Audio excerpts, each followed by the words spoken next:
Hello friends, আসসালামু আলাইকুম। Welcome back to মালিস ক্রিয়েশন। কেমন আছো তোমরা? আশা করি আল্লাহর রহমতে ভালো আছো। আমি আলহামদুলিল্লাহ তোমাদের দয়ায় ভালোই আছি।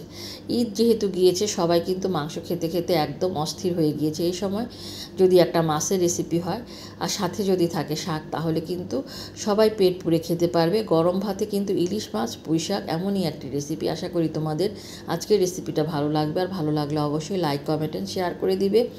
দেখো, এখানে আমি ইলিশ মাছের পেটির যে অংশটা, অর্থাৎ পেটের যে অংশটা, সেটা নিয়েছি 6 পিস পেটের অংশ, আর লেজের সাইড থেকে 1 পিস নিয়েছি। মোট 7 পিস মাছ নিয়েছি। আর 1 আটি পুঁই শাক আমি একদম কেটে ধুয়ে সুন্দর করে পরিষ্কার করে নিয়েছি। এগুলোর আমি ভিডিওতে দেখানি, তাহলে কিন্তু ভিডিওটা অনেক বড় হয়ে যায়। তো এখানে আমি কড়াই বসিয়ে দিয়েছি, চুলায় কড়াই বসিয়ে দিয়ে 1.5 টেবিল চামচ পরিমাণ সয়াবিন তেল দিয়েছি, আর 2টা পেঁয়াজ কুচি এর মধ্যে দিয়ে দিয়েছি। পেঁয়াজটা যেন খুব তাড়াতাড়ি নরম হয়ে যায়, সেজন্য এখানে আমি 1/2 চামচ পরিমাণে লবণ এই পেঁয়াজের মধ্যে দিয়ে দিলাম। দিয়ে এখন পেঁয়াজটাকে একদম ব্রাউন কালার হওয়া পর্যন্ত ভেজে নিব। তবে খুব বেশি সময় লাগবে না, কারণ হচ্ছে লবণ দেওয়ার ফলে পেঁয়াজটা খুব তাড়াতাড়ি নরম হয়ে যাবে। তো দেখো, এখানে পেঁয়াজটা আমি ভাজা শুরু করেছি। এই পর্যায়ে কিন্তু আমি একে একে মশলাগুলো দেওয়া শুরু করব। বন্ধুরা, ইলিশ মাছের অনেক রেসিপি আমার চ্যানেলে আছে, তোমরা চাইলে পরে সেগুলোও দেখতে পারো। পুঁই শাক দিয়েও অনেক রেসিপি আমার চ্যানেলে আছে, সেগুলোও তোমরা চাইলে দেখে নিতে পারো। 1 চামচ পেঁয়াজ পেস্ট, 1 চামচ রসুন পেস্ট আমি এর মধ্যে দিয়ে পেঁয়াজের সাথেই আমি এই মশলাটাকে ভেজে নিচ্ছি।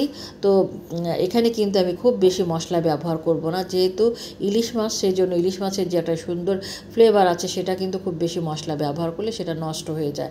দিয়েছি 1 চামচ মরিচের গুঁড়া, আর এখন দিয়ে দেব 1/2 চামচের চেয়ে একটু বেশি হলুদের গুঁড়া। দিয়ে এখন আমি এই মশলাটাকে খুব ভালো করে কষিয়ে নিব, যেন মশলার মধ্যে কোনো কাঁচা গন্ধ না থাকে। এইভাবে আমি একদম খুব নেড়ে নেড়ে কষিয়ে নিব।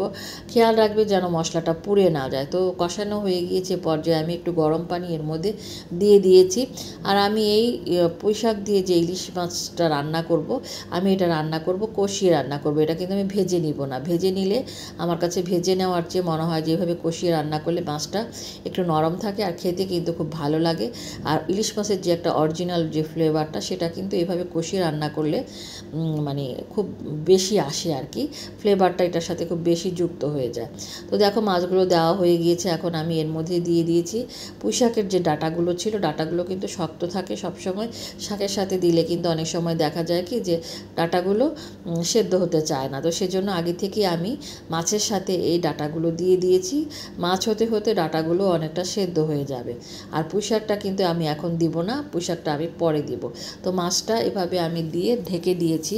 অন্তত 5 থেকে 6 মিনিট আমি এভাবে ঢেকে রান্না করেছি। এর ফলে হয়েছে মাছটা আমার একদম কষানো হয়ে গিয়েছে। আর দেখতেই পাচ্ছ যে উপরের দিকে কিন্তু তেল মশলা উঠে চলে এসেছে।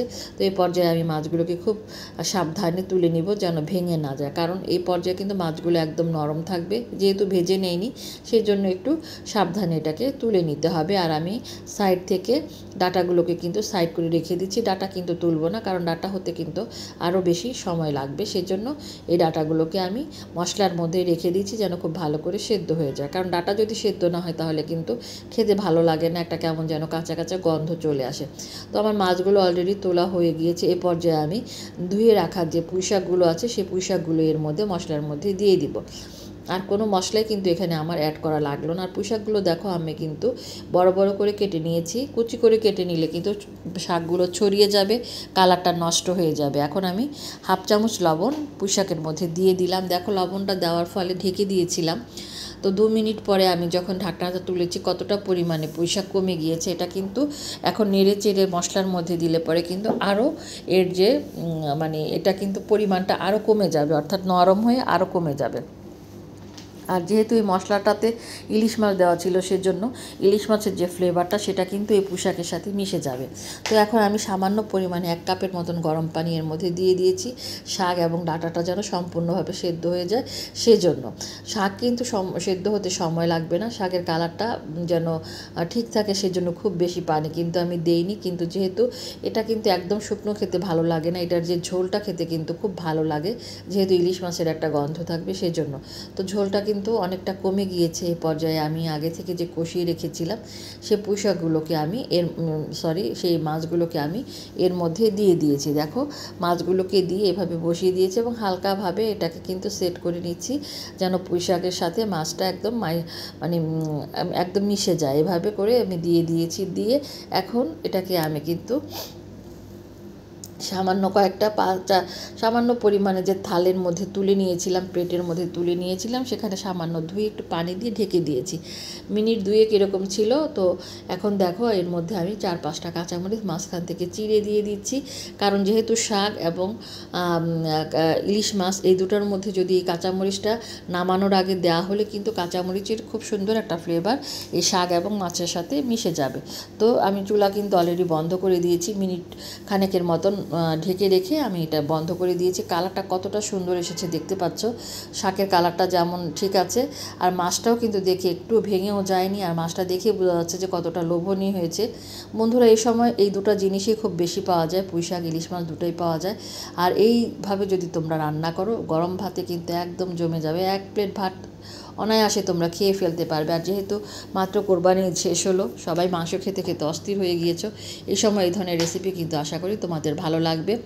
আর পুরনো বন্ধুরা, তোমরা অনেক সুন্দর সুন্দর কমেন্টস করে আমাকে উৎসাহ দিয়ে যাচ্ছ, তোমাদেরকে অসংখ্য ধন্যবাদ আমাকে এভাবে উৎসাহ দেওয়ার জন্য। আজকে রেসিপি কেমন লাগলো অবশ্যই কমেন্ট বক্সে কমেন্টস করে জানাবে। আর আমি ডেসক্রিপশন বক্সে সমস্ত উপকরণ দিয়ে দিই আমার নতুন বন্ধু যারা রান্না শিখছো তোমাদের জন্য। তো দেখো কতটা লোভনীয় হয়েছে এই মাছটা। তো বন্ধুরা, আজকে এই পর্যন্তই, তোমাদের কাছ থেকে বিদায় নিচ্ছি। সামনে আরও সুন্দর ভিডিও নিয়ে দেখা করব। আল্লাহ হাফেজ।